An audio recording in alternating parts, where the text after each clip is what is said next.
ओम श्री नमो भगवते वासुदेवाय।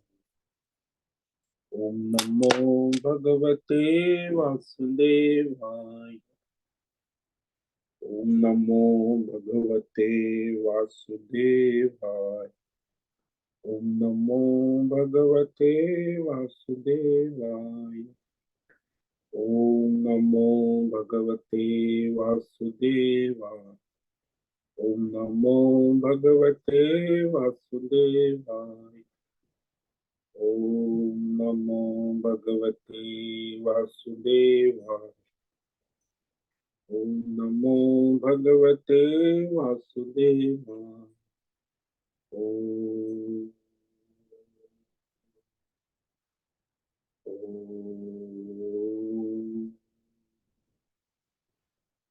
ओम ओम ओम श्री परमात्मने नमो नमः। ओम गंगणपतये नमो नमः। ओम सं सरस्वत्यै नमो नमः।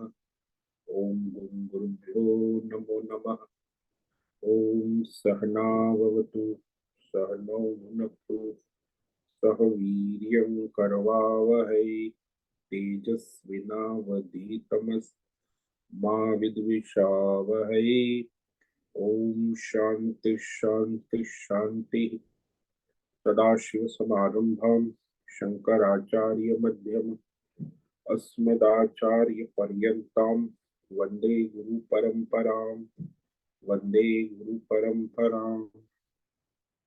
ओम पार्थाय प्रतिबोधितां भगवतां नारायणेन स्वयं व्यासेन ग्रथितां पुराणं मध्ये महाभारत अद्वैतामृतवर्षिणीं भगवतीम् अष्टादशाध्यायिनीम् अम्ब त्वामनुसन्दधामि गीते भवद्वेषिणि। वसुदेवसुतं देवं कंसचाणूरमर्दनं देवकी परमानन्दं कृष्णं वन्दे जगद्गुरुं। नमस्ते परमं ब्रह्म सच्चिदानन्दरूपा निर्गुणाय नमस्तुभ्यं ओंकाराय नमो नमः। सर्वे दुर्गाणि तरन्तु सर्वे भद्राणि पश्यन्तु सर्वे सद्बुद्धिमाप्नोतु सर्वे सर्वत्र नन्दतु। ओम तत्सत्। ओम ओम ओम। आप सभी ऑनलाइन नेटवर्क पर उपस्थित भगवत गीता श्रवण साधकों को आज प्रातः का अभिवादन अभिनंदन अभिवंदन। हरि ओम हरि ओम हरि ओम।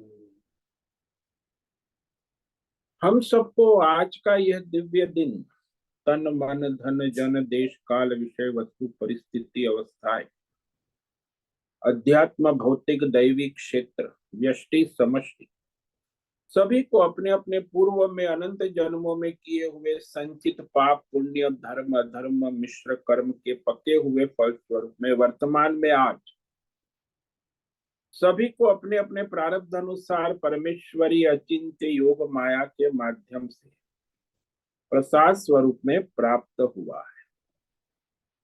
अतः आज का यह दिव्य दिन परमार्थ हेतु निष्काम सेवा यज्ञ देव यज्ञ ऋषि यज्ञ पितृ यज्ञ मानवता यज्ञ भूत प्राणी यज्ञ सात्विक दान शारीरिक वाचिक मानसिक तप निष्काम कर्म योग ध्यान योग भक्ति योग ज्ञान योग साधना स्वाध्याय विद शास्त्रों का अध्ययन अध्यापन उपासना आराधना के लिए समर्पित करे और करवावे। अत्यंत दुर्लभ मनुष्य जीवन की प्रत्येक क्षण परमार्थ हेतु सार्थक करे और करवावे। आज विक्रम संवत 2080 फाल्गुन मास कृष्ण पक्ष की पंचमी तिथि है। रात्रि 9:23 तक है। उसके बाद षष्ठी तिथि लग जाती है।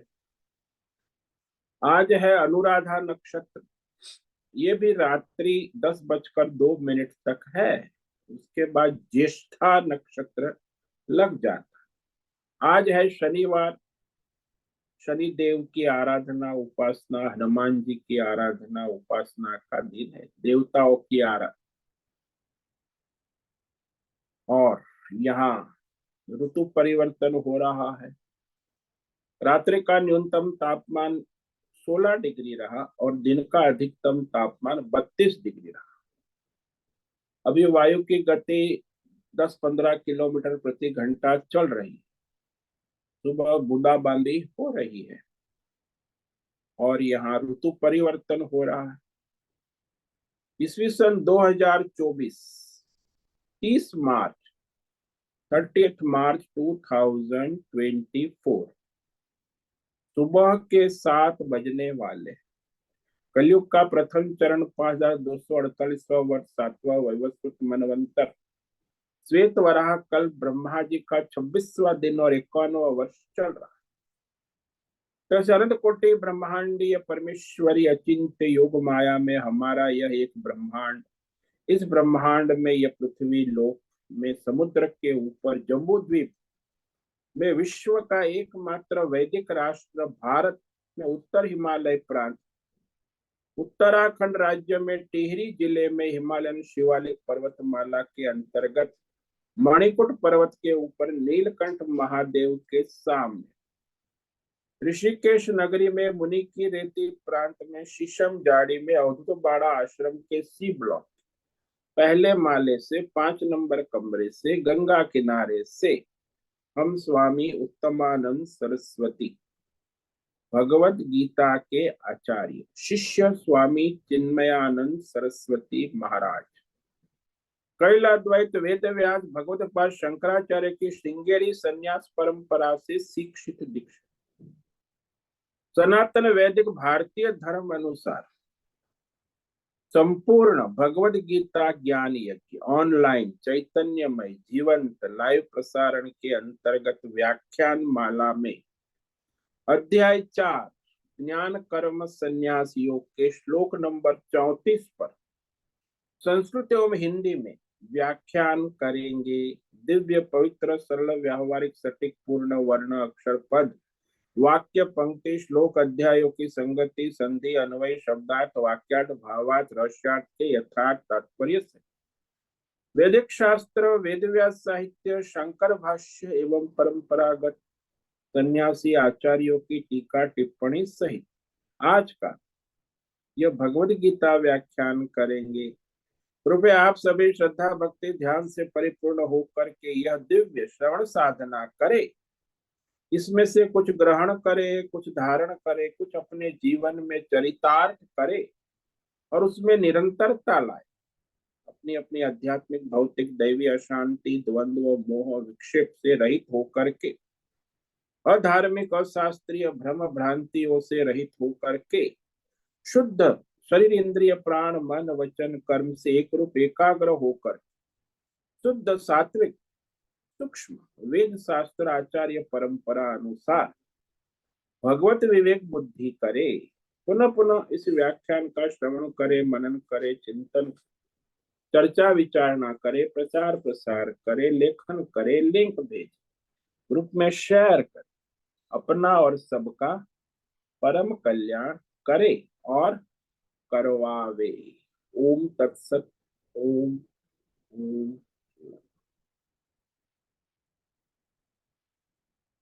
तो वह भगवान श्लोक नंबर 34 में कहते हैं कि जो तत्व ज्ञान आत्मज्ञान परमार्थ ज्ञान हेतु वह तत्व ज्ञानी के शरण में जाना आवश्यक। जैसे पीएचडी करने के लिए गाइड के शरण में जाना आवश्यक। यूनिवर्सिटी में कहीं भी बिना गाइड के कोई पीएचडी नहीं होता। अब जिसने कर्म योग कर लिया है, ध्यान योग हो गया है, भक्ति योग से पास हो गया है, अब उसे आत्मज्ञान परमार्थ ज्ञान का तत्व ज्ञान प्राप्त करने हेतु, क्योंकि अब वो सन्यासी है, भगवत समर्पित जीवन है, संसार के सारे विटंबनाओं से उपराम हो चुका है। अब उसके लिए केवल एक परमार्थ ज्ञान ही लक्ष्य है। तो जिसका केवल परमार्थ ज्ञान प्राप्ति ही लक्ष्य है, तो उसे उस ज्ञान को प्राप्त करने के लिए तत्वदर्शी परमार्थ ज्ञानी के पास गुरुकुल में जाकर रहना होगा। तो कैसे? तो ये कहा भगवान ने, तद्विद्धि प्रणिपातेन परिप्रश्नेन सेवया उपदेक्षन्ति ते ज्ञानम ज्ञानिना तत्वदर्शिनः।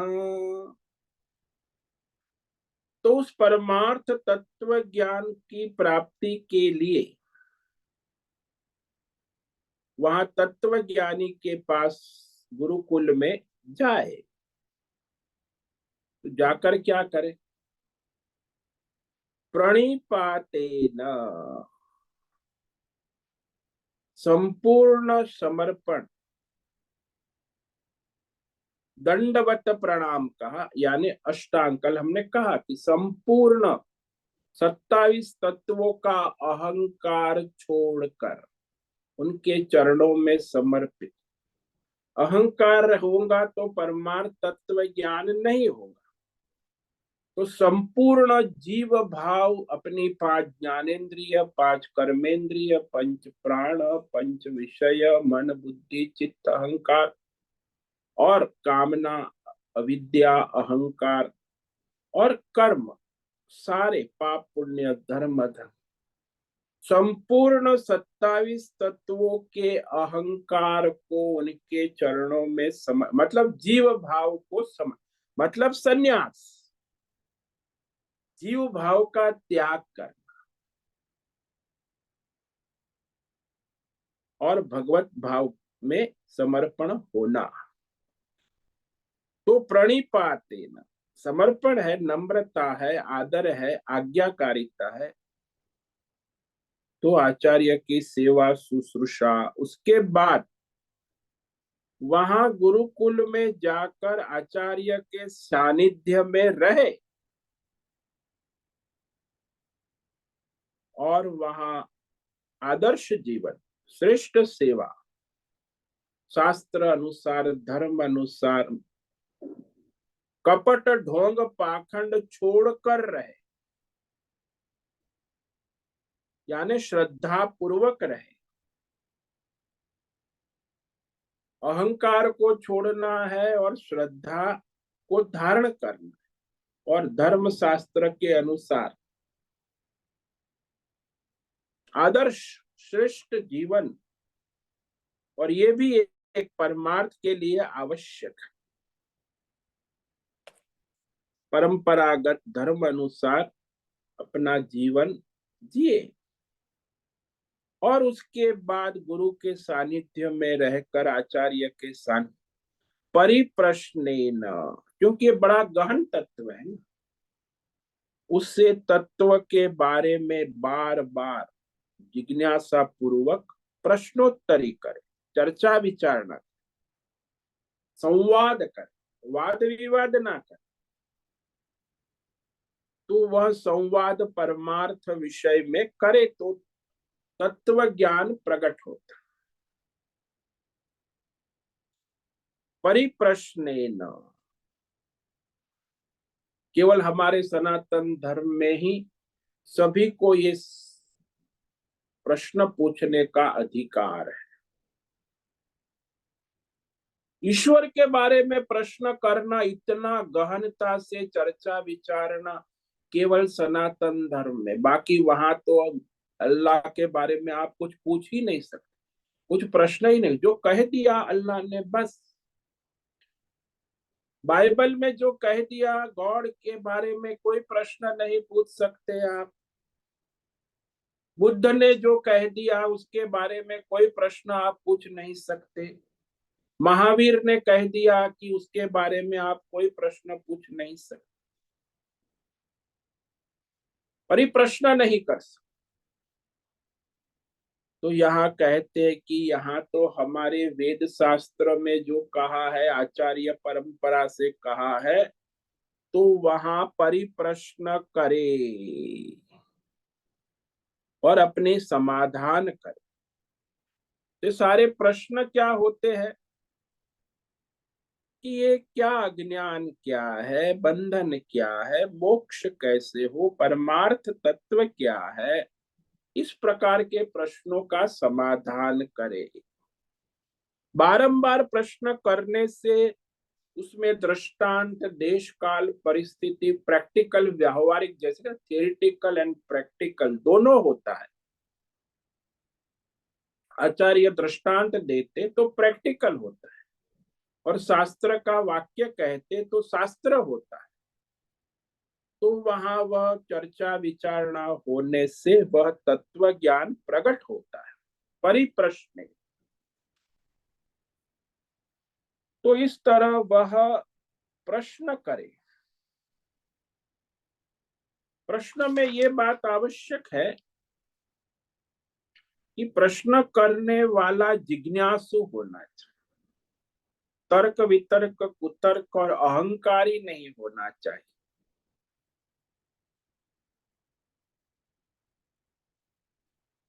तो जिज्ञासु है, उसे श्रद्धा भी होनी चाहिए, और आचार्य ने जो कहा उसमें उसे श्रद्धा हो, शास्त्र में श्रद्धा हो, और वह तत्काल उसको समझ नहीं पा रहा है तो भी उसे उसे प्रश्नोत्तरी करके समझने का प्रयत्न करना। तो यहाँ कहीं यदि संशय आ गया, अहंकार आ गया, तो फिर उसकी बुद्धि भ्रष्ट हो जाती। तो वो शास्त्र में श्रद्धा, आचार्य में श्रद्धा पूर्वक समझने का प्रयास करना। वारंवार तर्क भी होता है, तर्क से, युक्ति से, प्रमाण से, दृष्टांत से परमार्थ की खोज है, R&D, रिसर्च। श्रद्धा पूर्वक जानता है, समझता है, और यदि समझ में नहीं आता है तो फिर अपनी बुद्धि को टटोलता है कि अरे मुझे क्यों समझ में नहीं है। सबकी बुद्धि एक समान नहीं है। तो जिसकी बुद्धि सात्विक होती है उसे आसानी से समझ में आ जाती है, जिसकी बुद्धि राजसी होती है वो ज्यादा तर्क वितर्क कुतर्क की आवश्यकता है। तो बुद्धि जिसकी ज्यादा शुद्ध है उसके लिए वो आसान, लेकिन इस चर्चा विचारणा से बुद्धि शुद्धि भी होती है। इसीलिए भगवान ने कहा परिप्रश्नेन सेवया। परिप्रश्न, ये कोई लौकिक नहीं कि भाई हमें पैसा कैसे मिलेगा, पुत्र की प्राप्ति कैसे होगी, हमारी सांसारिक समस्या, कैंसर कैसे ठीक होगा, डायबिटीज कैसे कंट्रोल में होगा, बीपी कोलेस्ट्रॉल कैसे कंट्रोल, वो तो डॉक्टर के पास जाओ। यहाँ तो परमार्थ विषय में मोक्ष कैसे हो, अज्ञान क्या है, आत्मज्ञान क्या है, इस विषय में प्रश्न पूछे श्रद्धा से। गुरु में भी श्रद्धा, आचार्य परंपरा में श्रद्धा, और वेद शास्त्रों में श्रद्धा, और उसे समझने के लिए जिज्ञासा होनी, जानने की इच्छा, ज्ञातुम इच्छा जिज्ञासा। ये जिज्ञासा बहुत बड़ी चीज। जिज्ञासु लोग होते हैं, वो जानना चाहते हैं, लेकिन उसमें अहंकार है तो वो जिज्ञासा व्यर्थ हो जाती। जिज्ञासु में श्रद्धा होनी चाहिए तो उसे ज्ञान होता है। तो इस प्रकार ये पहली पंक्ति में भगवान ने कहा प्रणिपाते न सेवया परिप्रश्नेन। ये तीनों क्वालिफिकेशन जब हो गए तो वो आचार्य प्रसन्न हो जाते। कि हाँ ये योग्य जिज्ञासु है, अधिकारी है, योग्यता वाला है, परमार्थ का मार्गी है, तो प्रसन्न होकर आचार्य उपदेश देते हैं। जिस परमार्थ तत्व का उपदेश देंगे वे परमात्मा तत्व अत्यंत सूक्ष्म है, फिर भी वो जैसा है वैसा अपनी स्वानुभूति से उस परमार्थ तत्व का निरूपण करेंगे। तो वो परमार्थ तत्व के ज्ञानी आचार्य कैसे हो जाए? तो भगवान ने यहाँ दो क्वालिफिकेशन कि वह आचार्य तत्वदर्शी न, ज्ञानी न। एक तो वेद शास्त्रों का, शब्द और वाक्य का, मंत्रों का रहस्य प्रकट करने वाला विद्वान ज्ञानी होना चाहिए। सामान्य ज्ञानी नहीं, विशेष ज्ञान होना चाहिए। शास्त्र का, वेद शास्त्रों का, व्याकरण का, धर्म का, अधर्म का, परमार्थ का, भौतिक विषय का, अध्यात्म विषय का, दैवी विषय का और परमार्थ तत्व का भी ज्ञान होना, तभी वो ज्ञानी है।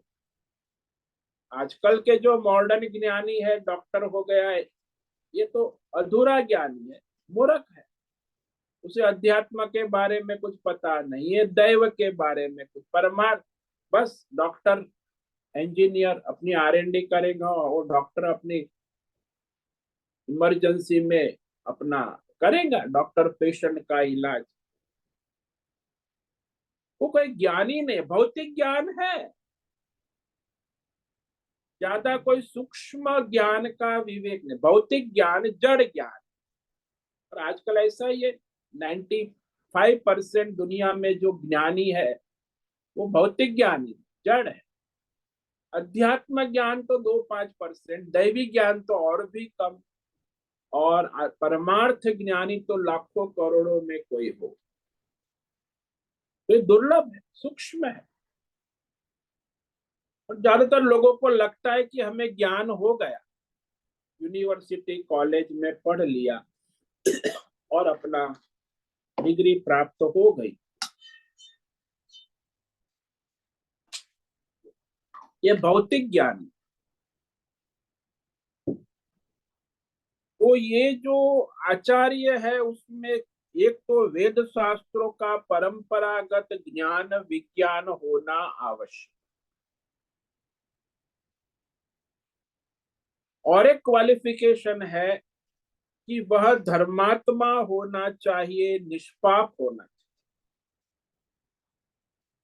उसके ऊपर कोई पाप के कलंक नहीं, निष्कलंक, निष्पाप, शुद्ध धर्मात्मा, सात्विक। और उसे कोई भौतिक अध्यात्म दैव की कामना नहीं होनी चाहिए, निष्काम, प्रारब्ध के अनुसार जीवन निर्वाह करने वाला। और ब्रह्म ज्ञानियों में जो भौतिक पंडित है, शास्त्र ज्ञानियों में श्रेष्ठ होना चाहिए। जैसे वह श्रेष्ठ तो है लेकिन प्रशांत भी होना चाहिए। प्रशांत कैसा? बोले जैसे ईंधन रहित अग्नि शांत प्रशांत होती है, वैसे ईंधन रहित अग्नि के समान प्रशांत होना आवश्यक। और एक विशेष लक्षण शास्त्रों में कहा है कि वह दयालु होना आवश्यक। दया, हमारे यहाँ बाजू में दयानंद आश्रम है, वो दयालु थे, बहुत दया।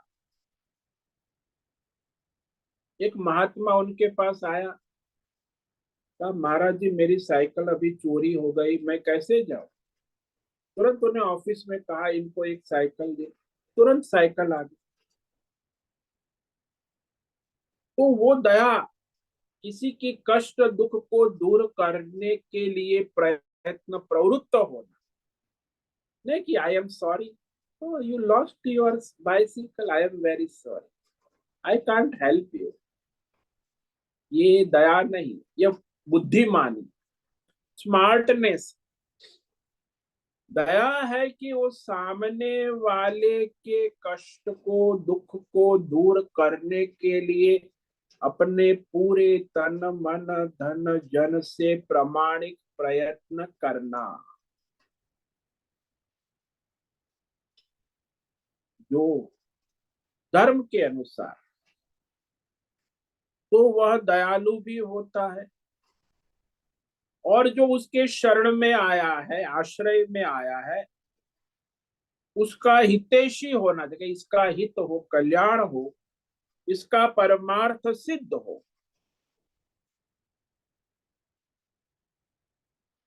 तो वह ज्ञानी है। केवल शास्त्र ज्ञानी से बात नहीं बनती है।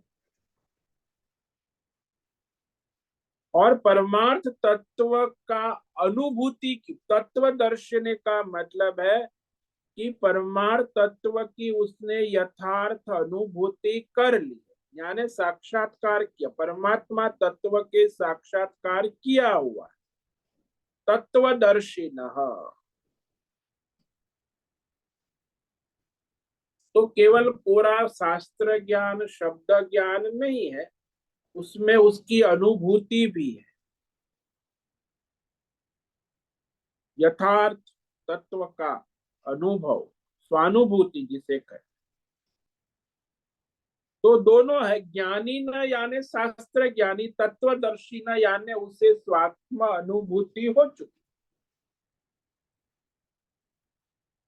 और उस अनुभूति पूर्वक वो कह रहा है, केवल कोरे शब्द नहीं कह रहा।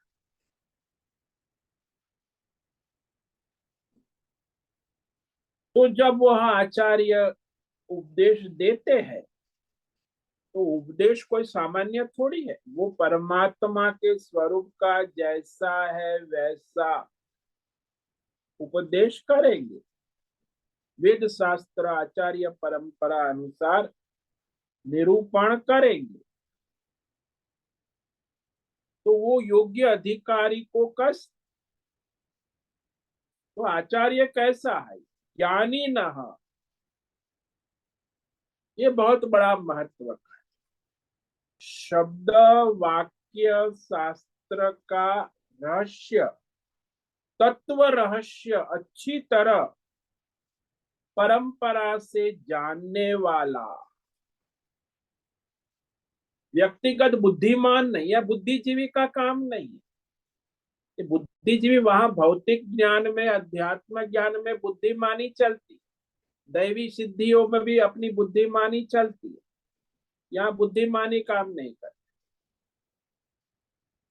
यहाँ तो श्रद्धा, वो भी आगे भगवान कहेंगे 2 श्लोक के बाद, श्रद्धावान लभते ज्ञानम, वो जो श्रद्धावान है उसी को परमार्थ ज्ञान होने की संभावना है, बुद्धिमान को नहीं। ये जो भौतिक बुद्धिमान, अध्यात्म योग बुद्धि, दैवी बुद्धिमान, इन बुद्धिमानों को तो वो उसी में भटकते रहे। बुद्धिजीवी, आजकल तो बुद्धिजीवी वर्ग बहुत बढ़ गया, भौतिक अध्यात्म दैव बुद्धि मानी कर, और उसमें वो अपनी अपनी अंतरराष्ट्रीय संस्थाएं चलाते, कुछ टेक्नोलॉजी उनकी बुद्धि में प्रकाशित हो जाती है, तो उसका धंधा चलता है, इससे कोई परमार्थ सिद्ध नहीं होता।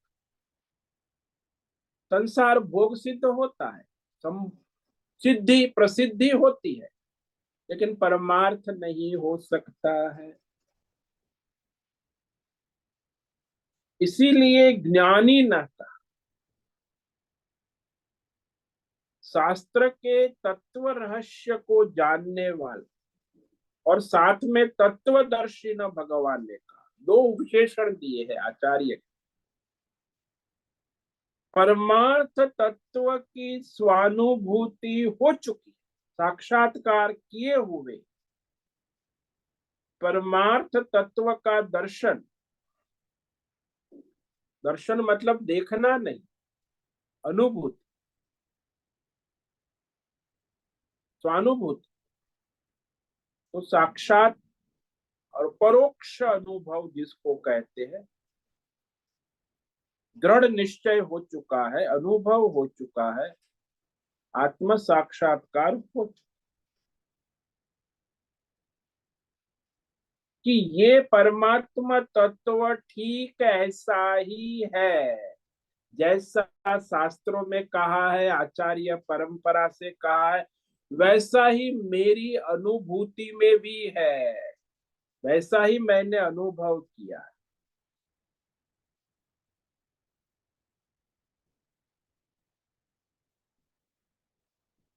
जैसे संसार में भी हम देखते हैं ना कि कोई कहता है कि ये कुत्ता है, हमारे सामने खड़ा है, तो वो कहता है ये कुत्ता है, हाँ, तो उसने देखा, उसका अनुभव, उसके शब्द वाक्य, और मैं भी देख रहा हूँ कि हाँ कुत्ता है, पूंछ हिला रहा है, तो उसके उस यह कुत्ता है वह वाक्य साक्षात अनुभव पूर्ण है, उसके भी अनुभूति में है, मेरी भी अनुभूति में है, वो भी यह कुत्ता है इस वाक्य का अनुभव करता है, और मैं भी यह कुत्ता है इसका अनुभव करता हूं कि सामने खड़ा है। इसे कहते साक्षात अनुभूति, उसमें किसी को संशय नहीं। जैसा आंख से विषय दिखा, जैसे कुत्ता, वैसे दूसरा देखो, सामने आम का वृक्ष है, उसे देखकर निश्चय हो जाता है कि ये आम वृक्ष ही है, उसमें कोई संशय नहीं होता, सेल्फ एविडेंट, स्वयं सामने आपकी अनुभूति, स्वानु। वैसे ही जिसने परमार्थ तत्व का अपना स्वनुभव, अपरोक्ष अनुभव कर लिया, स्वानुभूति पूर्ण है, तो वो उसका ज्ञान परिपूर्ण हो गया। इसीलिए भगवान ने यहाँ दो विशेषण बताए, तत्वदर्शिनः ज्ञानिनः। ये बहुत महत्व का है कि बहुत सारे आजकल कथाकार और विद्वान की कोई कमी नहीं है हमारे सनातन धर्म में। बहुत सारे पंडित, विद्वान, कथाकार दिन रात ऑनलाइन, और लाखों कथाएं होती रहती है, हजारों कथाकार कथा करते रहे, संगीत, गाने बजाने, नाच गान, मनोरंजन होता रहे, उससे कोई ज्ञान नहीं होता। तो वह शास्त्र तो पढ़े हैं, विद्वान भी है, शास्त्र के अर्थ करते हैं, व्याख्यान करते, कथा करते, पुस्तक लिखते हैं, उनकी पुस्तक भी बेस्ट सेलिंग होती है, उनकी कथा में लाखों लोग इकट्ठा हो जाते हैं, बड़ा मनोरंजन होता, परंतु उसे स्वानुभूति नहीं है, स्वानुभव से रहित तो होने के कारण वह परमार्थ की जो कथा तत्व का ठीक जैसा है वैसा प्रतिपादन, व्याख्यान नहीं कर सकते हैं, मनोरंजन कर सकते, लेकिन यथार्थ प्रतिपादन नहीं कर सकते। इसलिए कई लोग कहते भी है कि हम तो भाई 40 साल से कथा सुन रहे हैं, आजकल बापुओं की कथा बहुत चलती है ना, तो 40 साल से कथा, सब कथा, यहाँ भी हमारे माता जी आए, मैं 40 साल से ऋषिकेश में जितनी भागवत कथा होती है सब सुन, लेकिन फिर भी मेरा मेरी बहू के साथ झगड़ा हो जाता है, बहू के साथ जमता नहीं है। 40 साल से कथा सुनती, वो कथाकार भी वैसा और सुनने वाला भी वैसा। तो ऐसे संसार में देखा गया। तो ये जो परमात्मा तत्व है वो बड़ा रहस्यमय है, क्योंकि वो इंद्रिय का विषय नहीं है, मन का विषय नहीं है, बुद्धि का विषय नहीं है, वाणी का विषय भी नहीं है। फिर भी उसे बतलाना है इंद्रिय मन बुद्धि वाणी से ही।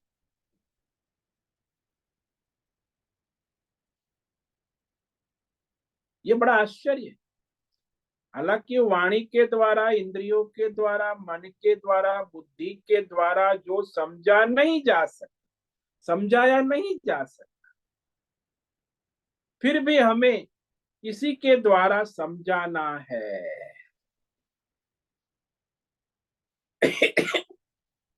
वो समझाने के लिए ही फिर आचार्य को बहुत तरह तरह के दृष्टांत, परिप्रश्न न कहा ना भक्त, वे आचार्य को तरह तरह की युक्ति प्रयुक्ति दृष्टांत के द्वारा उस तत्व का ज्ञान कराने का प्रयत्न करना चाहिए। क्योंकि वो जो साधक शिष्य है वो ठीक से समझा है कि नहीं, उसको भी समझ में आ सकता है, लेकिन आचार्य को भी समझ में आता है कि ये ठीक से समझा है कि नहीं। यदि वो प्रश्नोत्तरी करेगा तो पता चलेगा कि ठीक से समझा है कि नहीं है। क्योंकि केवल एक बार कहने से यह तत्व का रहस्य प्रकट नहीं हो, एक बार सुनने से तत्व ज्ञान नहीं हो। उसे तरह तरह से दृष्टांत के द्वारा प्रश्नोत्तरी के द्वारा जब पूछते हैं तब उसमें ठीक से समझने का हो सकता है, नहीं तो समझ नहीं पाए। तो यहाँ बार बार प्रश्न का महत्व, परिप्रश्न, एक बार पूछने से ज्ञान नहीं, और अलग अलग तरीके से। लेकिन वह पूर्णतः तत्व ज्ञान समझा नहीं तब तक समझाना। हाँ, उस समझाने में प्रश्न का उत्तर का आकार प्रकार बदलता रहेगा, लेकिन उसे समझाने का प्रयास होता रहेगा। यदि वो समझ रहा है तो प्रश्न का उत्तर सही देगा, यदि समझ नहीं रहा है तो प्रश्न का उत्तर गलत दे देगा। ये हम पढ़ाई में भी देखते हैं ना। हम जब स्कूल में पढ़ते थे तो गणित पढ़ने पढ़ाने में कई बार देखा गया है कि गुरुजी हमें गणित पढ़ाते हैं तो गणित का पाठ प्रारंभ होने में पहले एक सूत्र, गणित का सूत्र बतला दिया जाए।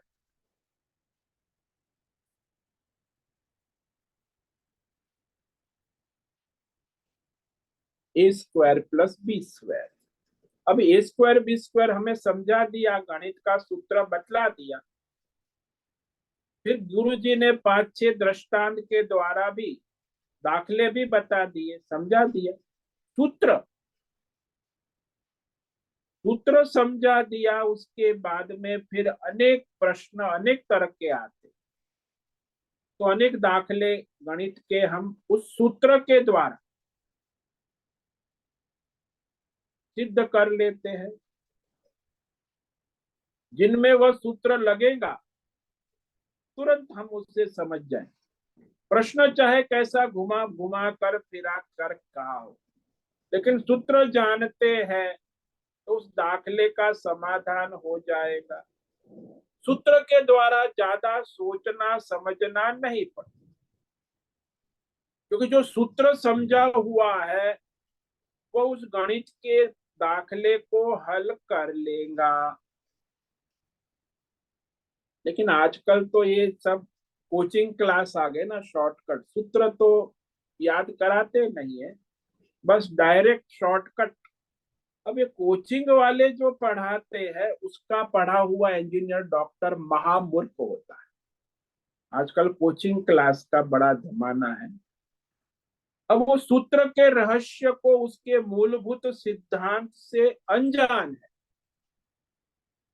आज का एजुकेशन ऐसा ही है, मूलभूत सिद्धांत मूलभूत सूत्र से अनभिज्ञ है, अनजान है। वो दाखला कर लेता है तो विद्यार्थी को आकर, अरे मैंने तो सवाल का दाखले का जवाब दे दिया, कोचिंग में हमें एक टेक्निक बताई, बस खट करके वो कोचिंग वाले ने बता दिया तो मैंने उत्तर आ गया, रिजल्ट भी आ गया, उत्तर भी अच्छा आया, अच्छा रिजल्ट। तो इसको गुना करके इसको भाग दो, बस दाखिले का जवाब आ गया।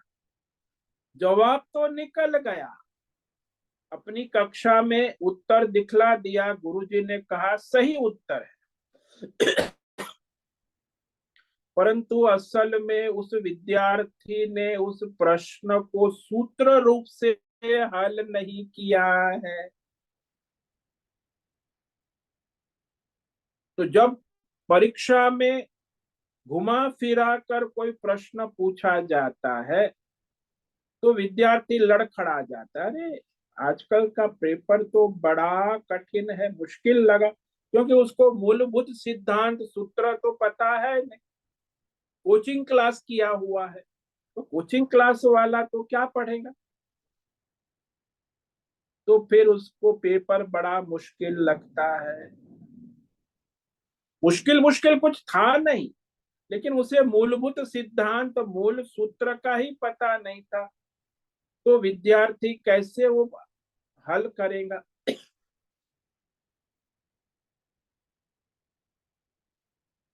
तो इस तरह आज का एजुकेशन सिस्टम जो है ना, वो भी ऐसा ही है। मूलभूत सिद्धांत, आज के इंजीनियर डॉक्टर बड़े बड़े यहाँ तक कि पीएचडी कर लेते, फिर भी मूलभूत सूत्र और सिद्धांत पता नहीं होता। उनको पूछो तो ठीक जवाब दे देंगे, लेकिन वह सूत्र समझा हुआ नहीं है। इसीलिए फिर जब प्रतिकूल परिस्थिति आती है, भिन्न भिन्न तरह से जब सवाल पूछे जाते हैं तो गड़बड़ा जाता है, क्योंकि सूत्र जानता ही नहीं।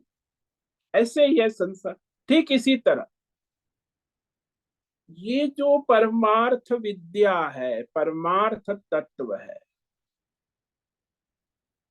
वह केवल कोरे शब्द ज्ञान से, शास्त्र ज्ञान से, रट्टा पट्टी करने से, पाठ करने से नहीं होता। उसके साथ उसका मूलभूत अनुभव सिद्धांत भी, तत्व दर्शन कहा ना, यानी उस शब्द वाक्य की स्वानुभूति, तत्व अनुभूति, आत्मानुभूति भी होना आवश्यक। तो जो शास्त्र ज्ञानी है और उसका उसे स्वानुभूति है, अनुभूति है, उसके लिए साधना तप आवश्यक। तो साधना करके स्वानुभूति पूर्ण जो तत्वदर्शी, उस तत्वदर्शी के द्वारा जो उपदेश दिया जाता है शास्त्र का, तो वह उपदेश, वह शास्त्र ज्ञान सार्थक होता है, सामने साधक को सहायक हो जाता। तो परमार्थ ज्ञान उत्पन्न करने में समर्थ है। इसलिए केवल कोरे ज्ञान, शब्द ज्ञान परमार्थ ज्ञान उत्पन्न नहीं कर सकते। तो जो केवल विद्वान है, शास्त्र ज्ञानी है, जैसे आजकल कथाकार लोग कथा करते रहते हैं, फिर वो कथा सुनने वाले भी कथा सुनते रहते हैं, और फिर वो सास बहू का झगड़ा भी चलता रहता है, तो कथा कहीं जीवन में आई नहीं, केवल मनोरंजन हो रहा है। तो शास्त्र ज्ञानी के द्वारा जो उपदेश दिया गया है वह स्वानुभूति पूर्ण नहीं है, तो वो केवल शब्द है, विद्वता है, लेकिन वो परमात्मा तत्व ज्ञान उत्पन्न करने में समर्थ नहीं हो सकता है। इसीलिए भगवान ने यहाँ परमार्थ ज्ञानी में ज्ञानी न तत्वदर्शी न ज्ञानम उपदेक्षन्ति, वह परमार्थ तत्व की भली भांति अनुभूति करने वाले और शास्त्रज्ञ, शास्त्र ज्ञानी, संपूर्ण शास्त्र के ज्ञान को जानने वाला, वह तुम्हें परमार्थ ज्ञान का उपदेश करेंगे।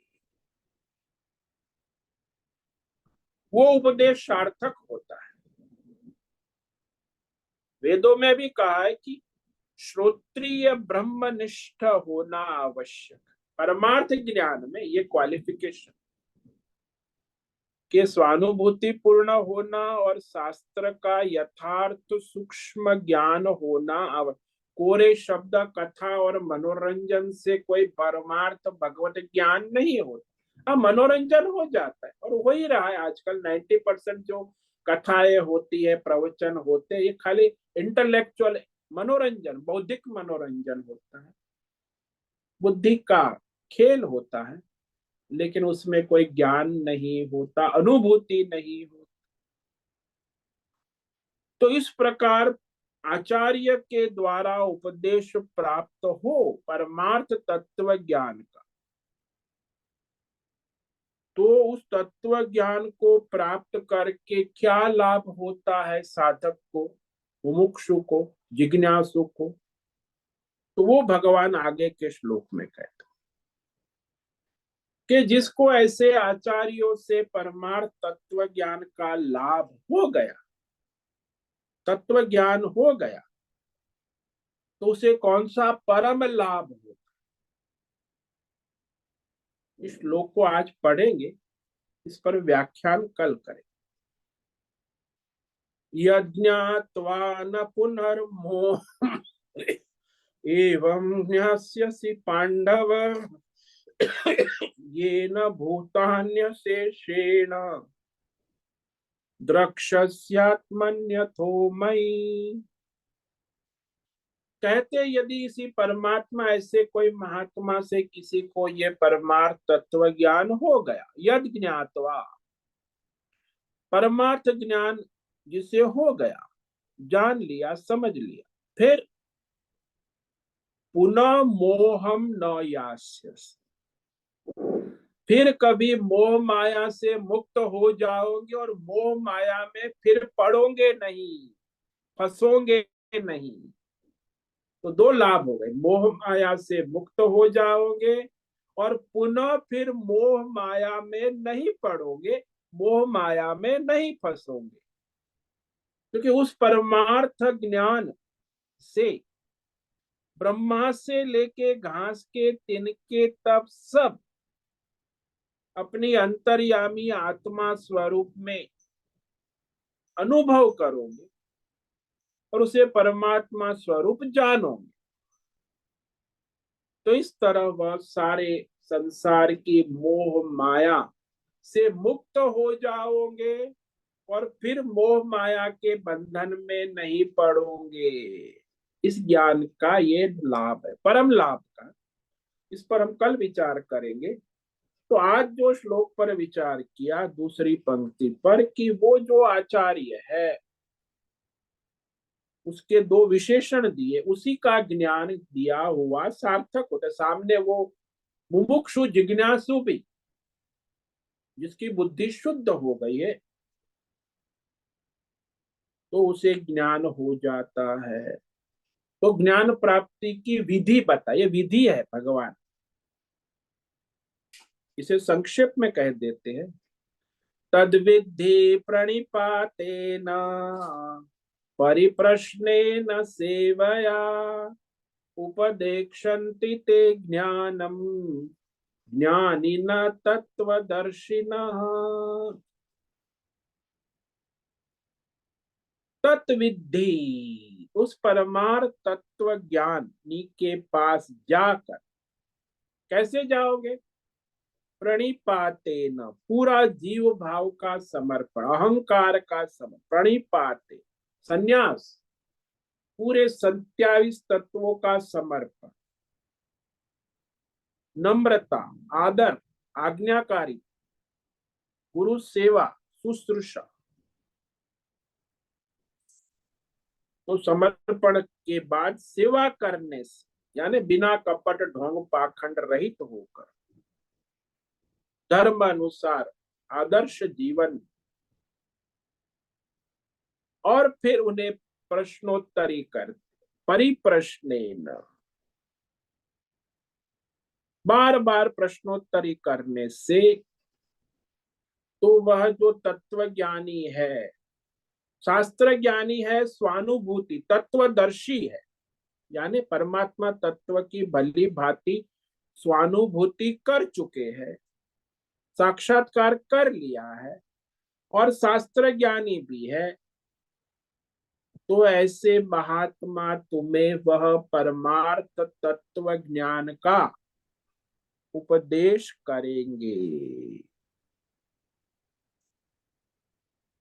तो दोनों आवश्यक है, शास्त्र ज्ञान और अनुभूति, और वो उपदेश सार्थक होता है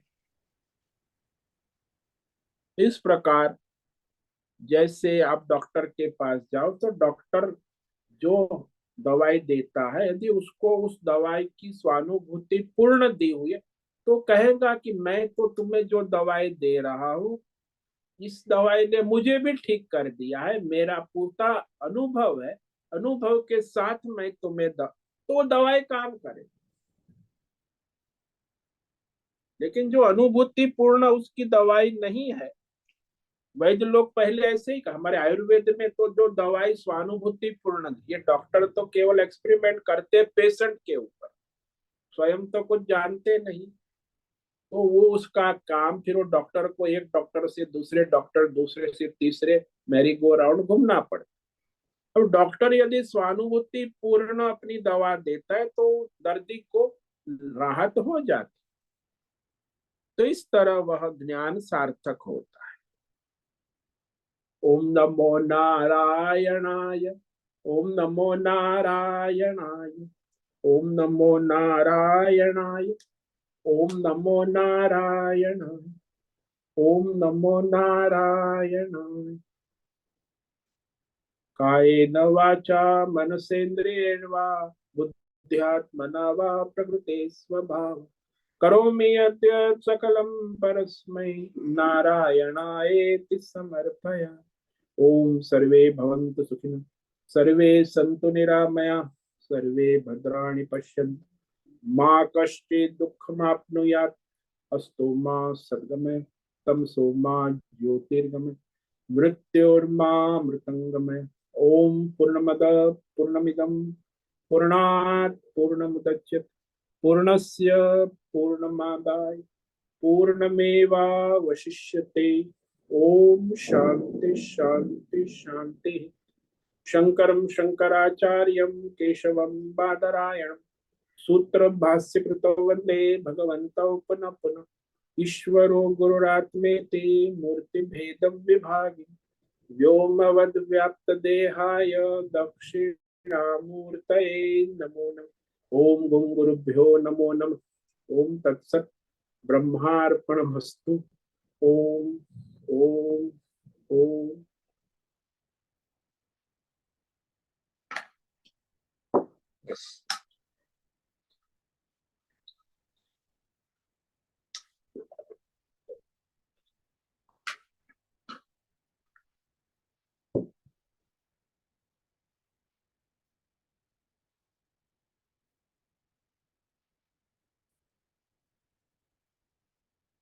ओम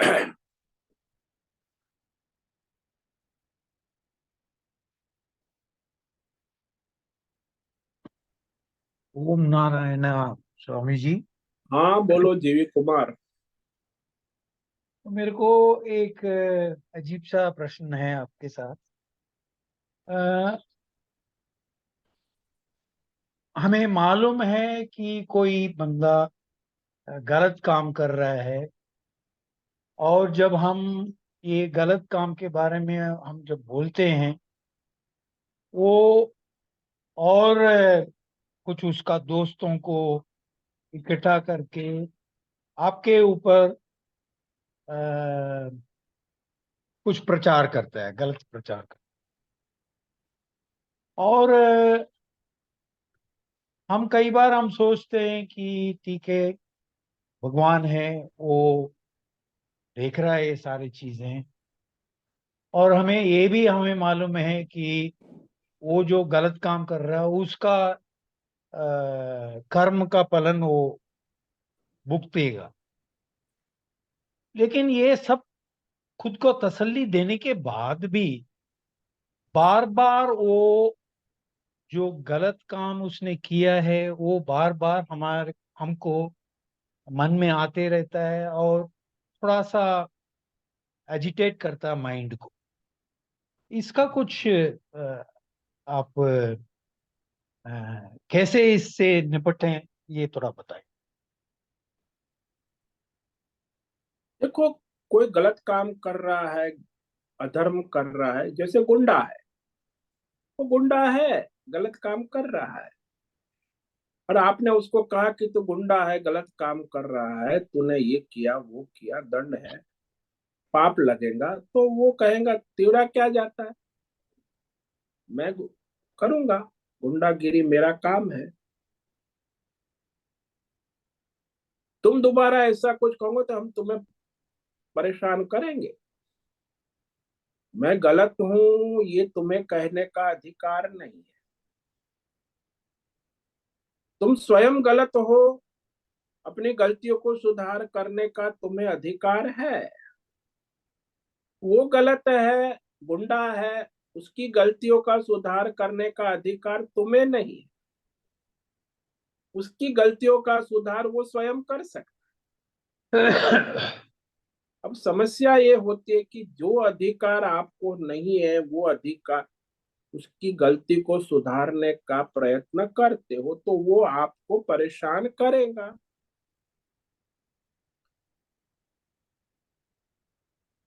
क्योंकि उसकी प्रकृति है, स्वभाव है, वो गुंडा है। और यदि आप साधु है, धर्मात्मा है, तो फिर उसके सारे कष्ट को सहन करते हुए उसे सुधारने की कोशिश करो। यदि आप में साधुता है, जैसे वो कहानी आपने सुनी होगी कि एक साधु महात्मा वो पेड़ के नीचे, पीपल के पेड़ के नीचे नदी किनारे स्नान करने जा रहे, तो वहां पेड़ से एक बिच्छू गिर गया, नदी की धारा में बह रहा है। वो दुष्ट है, काटेगा, वो जानता है साधु। आसपास लोग भी देखते हैं कि साधु उसे बचा रहा है और वो काट रहा है। वो दुष्ट है, बिच्छू है, काट रहा है, लेकिन वो साधु है, वो कहता है मेरा काम है उसे बचाना है, तो बार बार काटते। लोग कहते छोड़ो, मरने तो, डूब जाएगा, मरने तो, महाराज क्यों आप अपने इतना काट रहा है। बोले नहीं, वो दुष्ट है, बिच्छू है, उसका काम काटना है, मैं साधु हूं, मेरा काम साधुता है। साधु ने उसे पकड़ के बाहर किनारे पर छोड़ दिया, चला गया हूं। है तो दुष्ट, लेकिन साधु ने अपनी साधुता नहीं छोड़ी, उसने अपनी दुष्टता नहीं छोड़ी, वो अपने रास्ते चला गया, साधु अपने रास्ते चला गया। तो ऐसी साधुता है कि भाई ये मत समझो कि आपने दुष्टता दूर कर दी उसकी, उसके जहर का वो तो दुष्ट है, बिच्छू है, लेकिन उसके लिए उसका जो आपका धर्म है उसने आपको पालन किया। उसने अपने धर्म में रहा, तुम अपने धर्म,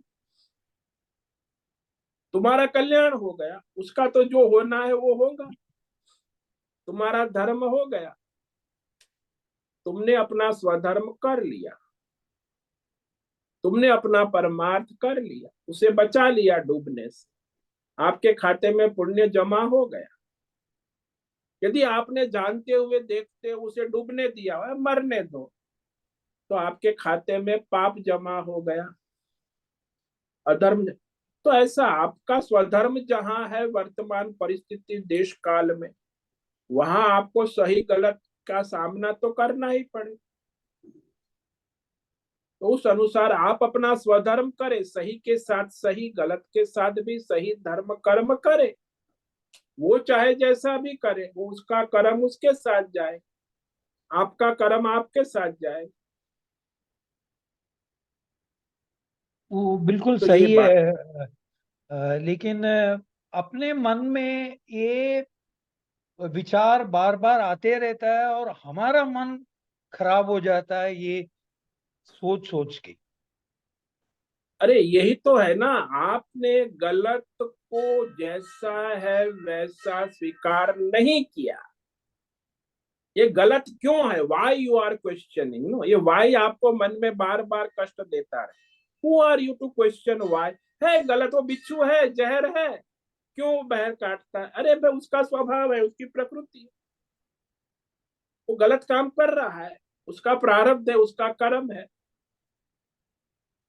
तो आपका मन जो है उसको स्वीकार नहीं कर पाता, इसीलिए आप विक्षिप्त हो जाते। तो जो है जैसा है वैसा स्वीकार करना, मन को समझाना कि भाई ये ऐसा है, ये सुअर है, ये बिच्छू है, ये गधा है, ये कुत्ता है, ये गाय है। वह पॉलिटिक्स नहीं करनी चाहिए कि सुअर को आप गाय बनाने की कोशिश करो। सुअर गाय नहीं बन सकती, गाय सुअर नहीं बन सकती। जो है सो है, आपके सामने है।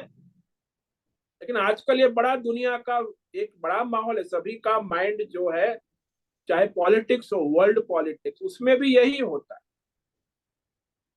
सुअर को गाय बनाने की कोशिश करते, गाय को सुअर बनाने की कोशिश। अंग्रेजों ने यही किया ना हमारे देश में। वो सुअर लोग थे, हम गाय जैसे थे, धर्मात्मा।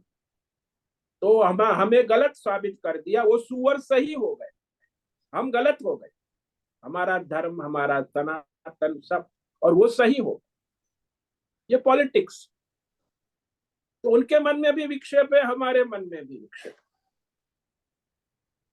तो जो गलत गलत है, सही सही है, उसका कोई प्रमाण, ये राजनीति पॉलिटिक्स क्या आपका माइंड नहीं है, उसके लिए शास्त्र प्रमाण है। शास्त्र प्रमाण से स्वीकार करो कि ये ऐसा है, ये सात्विक है, ये राजसी है, तामसी है, गलत है, ये सही है, बस। उसमें आप क्या कर सकते? ऐसा नहीं, वाई ये मत पूछो, ये है, तब मन में अशांति नहीं हो। ये तो आपका वाई क्वेश्चन ही आपके मन में अशांति खड़ी करता है। Don't ask why, it is created by God, it is, तो है जो है। हम कौन क्वेश्चन करने वाले? हमें अपना स्वधर्म करना, यदि उसके साथ कुछ लेना देना है, अन्यथा उसे अपने हाल पे छोड़ दो। सही है। समझ में आया? हाँ हाँ, समझ आ गया। ओम नमो अच्छा, नारायण। Thank you. ओम नमः। ओम नमो नारायण महाराज जी। हाँ बोलो। अ, महाराज जी एक चीज पूछनी है, जैसे हम जैसे जैसे पढ़ते हैं ना, तो महाराज जी वो याद नहीं रह पाता, तो उसके लिए क्या करें कि याद रहे, कि मतलब पढ़ते हैं तो भूल जाते हैं, ये एक समस्या आ रही है महाराज जी। और नोट करो, अपना मनन करो, चिंतन करो, अपने पेपर डायरी में नोट करो। हमारे एक यहाँ संत आते हैं, लिखते हैं, प्रवचन याद नहीं रहता, और लिख के बाद में मनन करते, फिर याद हो जाता। नहीं, अपना लेकिन नोट करते रहो। जैसे मान लीजिए महाराज जी किसी श्लोक की व्याख्या है, बहुत बड़ी व्याख्या है, 3 पेज 4 पेज की, तो महाराज जी उसमें ऐसा लगता है जैसे सब चीज ही इंपॉर्टेंट है, तो अगर उसे नोट करें तो फिर हम भी वही 3 4 पेज ही बना देंगे, तो फिर हाँ तो वही ठीक है, मतलब। वो आपका अभ्यास हो जाएगा, आपको नोट बनानी होगी। जब आपको याद नहीं रहता, आपका मेमोरी नहीं है, तो आप नोट बनाओ, 3 4 क्या 10 पेज बनाओ। आपकी साधना है, आपको नोट करने से मेमोरी होगी दृढ़। वो आपकी साधना है। जी, और फिर उसको रिवाइज करें नियमित हाँ, वो नियमित। आपकी नोट आप रिवाइज करें, बस वो मेमोरी हो जाए। पुस्तक अच्छा जी। पढ़ने से मेमोरी नहीं होगी, आपकी नोट आपको तुरंत याद कराए, पुस्तक की जी। पढ़ाई आपको याद नहीं कराए। अच्छा अच्छा जी। हम्म। जी।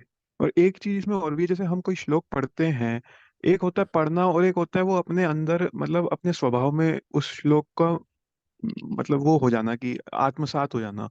तो ये महाराज जी ये कैसे होगा कि जैसे हमने ये पढ़ लिया कि भाई सुख दुख है समय कृत्वा लाभा लाभो जया जयो, ये पढ़ लिया, लेकिन ये अपने स्वभाव में लाने के लिए उसके लिए क्या प्रोसीजर है कि क्या उसको बार बार पढ़ना पड़ेगा या उस पे कि हम पढ़ने से नहीं मतलब। होगा, पढ़ने से समझने के बाद आपको उसे अपने व्यवहार में प्रैक्टिस में लाना होगा। आपका मन टटोलना होगा, आपकी बुद्धि में विवेक करना होगा। ऐसे नहीं केवल समझने से बात बन जाए। रेसिपी समझने के बाद उसके लिए प्रिपरेशन करके किचन में रेसिपी बनाना हो। सुख दुख के समय समझ लेने से बात नहीं होती, उसे फिर तैयार करना हो, फील्ड में प्रैक्टिकल व्यवहार में लाना, तब होगा। साधना तो तभी होती है, उसी को साधना कहते हैं। खाली जी समझने जैसे। से साधना नहीं होती। हाँ जी जी, जैसे मान लीजिए समझ ली ये चीज, उसके बाद फिर इसके ऊपर चिंतन करें कि उसके सोचें उसको चिंतन कि। मनन करके उसको जीवन में प्रैक्टिकल लाना। केवल चिंतन करने से भी बात नहीं बनेगी। अच्छा कि रेसिपी जैसे। आप समझ लो, रेसिपी का चिंतन करने से रेसिपी नहीं बनेगी। आपको बाजार जाके सामान लाना होगा, किचन में सब तैयारी करनी होगी, वो 2 घंटा प्रिपेयर करना होगा, तब वो रेसिपी तैयार हो। चिंतन जी करने से रेसिपी तैयार नहीं होगी। जी जी। तो ऐसा है। कि मतलब जैसे मान लीजिए कि जब भी कोई भी सुखमय या दुखमय परिस्थिति आए तो अंदर मन में ये चीज याद रहनी चाहिए कि इन दोनों में समान रहना है, ये चीज हाँ अपने समझ, अंदर हाँ वो तो ये। आएगा जाएगा, आप उसमें समत्व रखो अपने, देखो अपने आप को कि आपका मन कैसे समत्व रखता है, तो उससे समझाओ, रखो समत्व में। दुख आएगा जाएगा, सुख आएगा, दूसरे को उपदेश दो, अपने मन को उपदेश दो ना, अपने जी मन जी को ही। जी जी बस वो अपने आप समझने लगेगा। जी जी। ठीक है, तो आज का समय पूरा हो गया है। सभी साधकों को आज का ओम नमो नारायण, सभी सभी साधकों को साधकों ओम को नमो नारायण और स्वामी जी। आज ओम का नमो ओम नमो नारायणाय। सभी को ओम नमो ओम नमो नारायण नारायण। नमो ओम नारायण। नमो बहुत से नारायण निवेदन स्वामी जी। आज ओम का नमो सत्संग नारायण स्वामी। पूर्ण करें। ओम नमो नारायणाय। आज का यह दिव्य सत्संग हम यही पूर्ण करते हैं। सभी साधकों को ओम नमो नारायणाय।